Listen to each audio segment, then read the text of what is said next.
Il y a aujourd'hui toujours en Europe une menace terroriste très présente, très importante. Elle n'a pas été réduite parce que Ben Laden et les talibans et Al-Qaïda sont aujourd'hui en perte de vitesse. Elle a seulement évolué parce que nous avons affaire aujourd'hui à une menace de deux types différents, soit parce qu'elle vient du Maghreb, notamment d'Algérie, mais aussi parce qu'elle vient de nos propres banlieues européennes où des fondamentalistes radicaux sont prêts à passer à l'action contre l'Occident. Chez beaucoup de radicaux qui ne sont pas nécessairement des terroristes, il y a cette conviction qu'ils peuvent changer la société française de l'intérieur et que pour eux, déclencher des attentats, finalement, irait à l'encontre de leur stratégie puisque ça entraînerait un phénomène de rejet. Si je fais un parallèle avec les Pays-Bas, nos amis néerlandais, lorsque Theo van Gogh a été assassiné, ont réagi immédiatement parce qu'ils sentaient que leur modèle était menacé. En France, nous avons une longue tradition d'échange et d'amitié avec le Maghreb, donc nous considérons normal par certains côtés d'avoir une population musulmane en France, et puis nous sommes un État laïque, et donc tout attentat pourrait remettre en question ce modèle, et beaucoup de radicaux en France empêchent les terroristes de passer à l'action en disant « nous allons peut-être gagner les élections dans les municipales dans les années à venir, ne nous faites pas d'action terroriste ».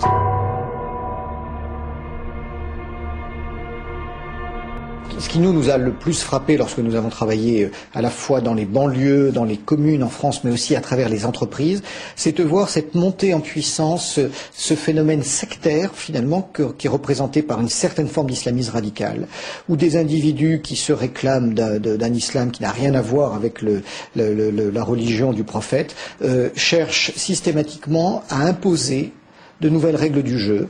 Dans les entreprises, ils réclament sans cesse des salles de prière, ils réclament sans cesse le port du voile, l'autorisation de jours fériés qui sont des jours fériés musulmans et non pas les jours fériés du calendrier classique. Ils réclament également qu'il n'y ait plus d'alcool dans les restaurants d'entreprise, qu'il n'y ait plus de port. Donc petit à petit, par des actions de cette nature, ils font un travail de sape régulier. Mais ça peut aller plus loin, c'est que de véritables réseaux parallèles se mettent en place, c'est-à-dire qu'ils vont jusqu'à contrôler le recrutement dans certaines entreprises et à contrôler des services informatiques. Donc il y a parfois un vrai danger. Il y a en France trois secteurs principaux qui sont touchés par cette montée en puissance de l'islamisme radical, trois secteurs économiques.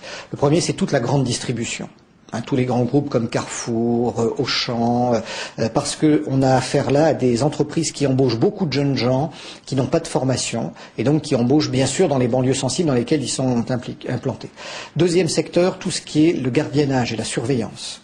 Là encore, beaucoup de gens qui sont embauchés pour être des vigiles, des surveillants dans les grandes surfaces, sont des gens qui ont très peu de qualifications et donc il y a une proportion plus importante de gens issus de l'immigration. Puis le troisième secteur, c'est tout le transport. Le transport de plis, les livreurs, Et là encore, on voit ce phénomène similaire. Ce sont les trois secteurs les plus menacés, mais malheureusement en France, on l'observe aussi dans l'administration, dans les hôpitaux, dans la police, dans les prisons, où des musulmans radicaux sont présents et cherchent bien sûr à imposer leur système de valeurs, qui est celui d'un islam radical exclusif, qui n'est absolument pas tolérant.